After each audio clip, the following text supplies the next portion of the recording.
Thank you for tuning in to this edition of The Artist Abstract. I'm your host, The Artist. My name's Terry. Thank you for joining us. We are 31 days until Japan 4.0. And with that being said, I took the opportunity to hinge against the chance of not getting IC cards. So I pre-ordered and they should be here within about 3 weeks max.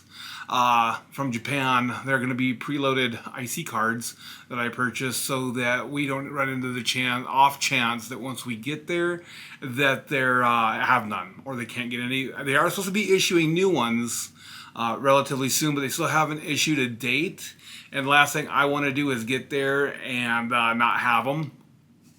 Now you can download them on your iPhones, hence that. The problem is that my friends have Android phones, and unless you have an Android phone from Japan, you can't actually down an IC card onto it to have it to work. Now you ask, well, why do you need an IC card? Well, the thing about IC cards is that you can't really use the public transportation, the buses, the subway, the metro. You can't. You can, but you can't. It's more easily. I should say it's easier to use an IC card when you're purchasing from like a vending machine, even at convenies, which are convenience stores. So they are just astronomically critical. They're like a credit card or a prepaid debit card. Put money on them at any train station or any convenience store. You can reload them, and they just save so much time and hassle. During the COVID era, we had a microchip shortage, and they couldn't make enough for people, and so they just stopped issuing them. And they're only good for like 5-6 years. So after that, you got to get a new one. The two that I do have, I have a Passmo and an ICO card. ICO card is for like the areas around Osaka and Kyoto. But the thing about the Suica card is that it's pretty much universal across a lot more areas. Each area has their own version of an IC card, and some of them are universal for the most part, but some are just, I guess you could, not better, but more universal than others. And that would be the Suica. So I got us those. I'm still working on the trip. Let's see, in a day or two, I'll be booking some of the events. Like we're gonna go to Shibuya Sky and then Tokyo Tower and some other things. One of the things I'm super excited about is not my friend. He's really a big YouTuber. He does a channel here on YouTube, and he and his fiance just opened up, I guess, an 80s bar in downtown Shibuya. And that's right next to our hotel, so that is super exciting. I cannot wait to go there. You need to check out his page. I'll give you a link in the description below to his page. You got to check it out. Like, he was one of the people that inspired me to start YouTube.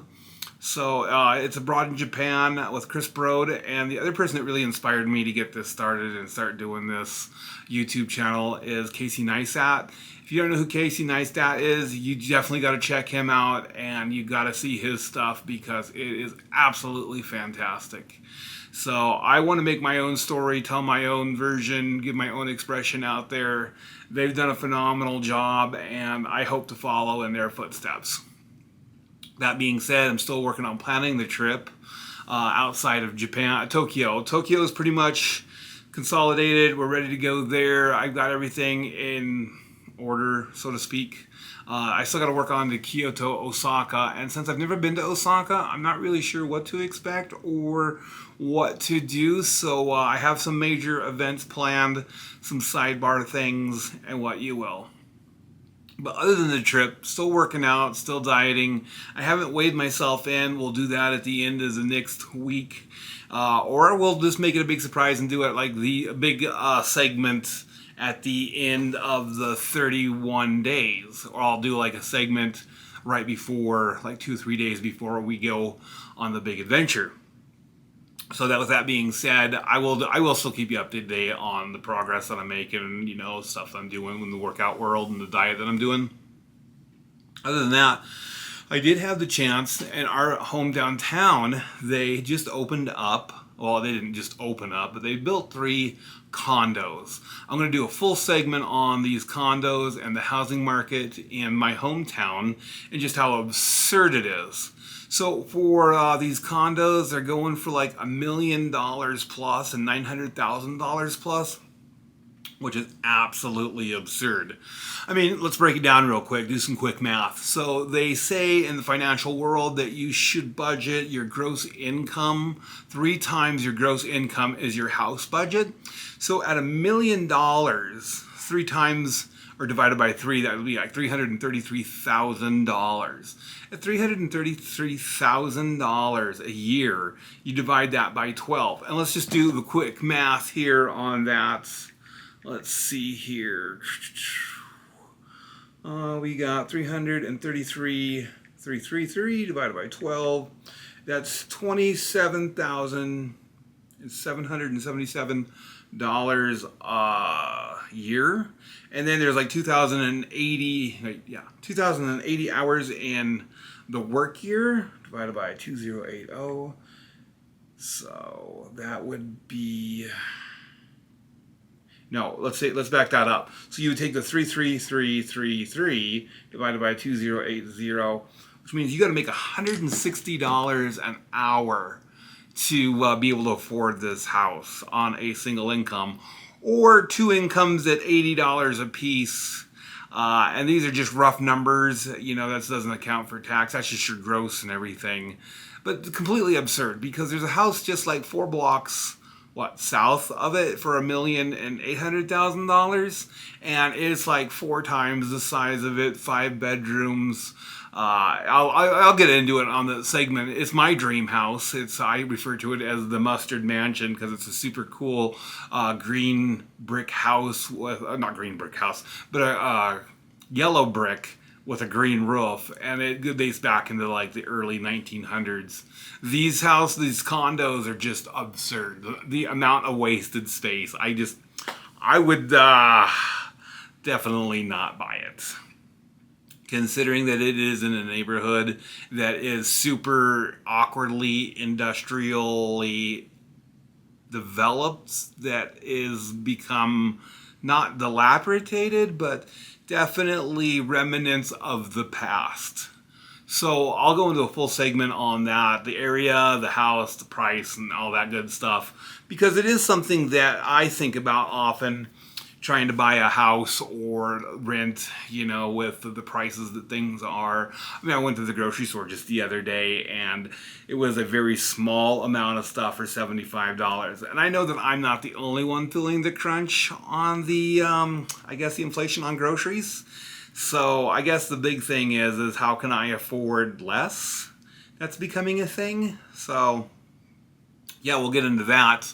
Other than that, you know, it's been a really great week. I'm working, going to be starting another job at my company, and so I'll be doing 2 full-time jobs in my job. So that's going to be cool and awesome, a great opportunity, a great learning opportunity. So I'm super stoked and super excited about that.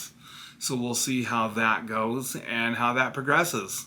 Other than that, the other thing that is neat about this time is school starts again.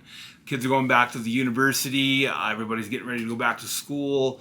Let's see, not this Monday. This is introduction week, but the Monday after that, the 26th, everybody goes back to school.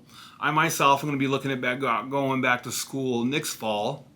So I'm excited about that. I'm going to try to finish my master's degree in accounting and minor in economics. So we'll see how that goes. Other than that, it's been a great week. Can't complain about really anything. It's been incredibly warm for August, which is not abstractly awkward, but it has been warmer than I remember in recent years. So that's been nice and cool because, you know, I'm not a fan of the snow and having to dig my car out like we did that a couple years ago in the epic blizzard of March. I mean, I was in, where was I? I was in Istanbul and it was Japan. I had just gotten back from Japan, and then all of a sudden, wham, blizzard. So crazy times, crazy weather, always something here. So yeah, without further ado, I'm just gonna show you some of the housing as the tour of it, so to speak, and let you make your own judgments on it. So excuse my train of thought. Well, I'm going to just close it out there and say thank you for tuning in on this segment.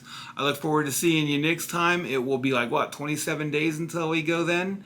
I'm going to be working on making these more concise, more not random and off the shooting from the hip, so to speak, but more concise, more precise, more thought out, more well detailed, better focus. So I appreciate you bearing with me while I learn this process. It is incredibly complicated trying to learn how to use your cameras, how to shoot, how to edit, how to add music and different videos and pictures, how to post it, along with the other art that I'm doing and making. So I appreciate you guys out there in the YouTube world and viewing, and I'm excited to show you more. Stay tuned until next time. Oh, before I forget, I have a another segment that I'm going to be releasing at the same time as this video, which is my 5-cheese grilled cheese sandwich. So definitely check out the cooking edition of it, and I will see you next time. Bye for now.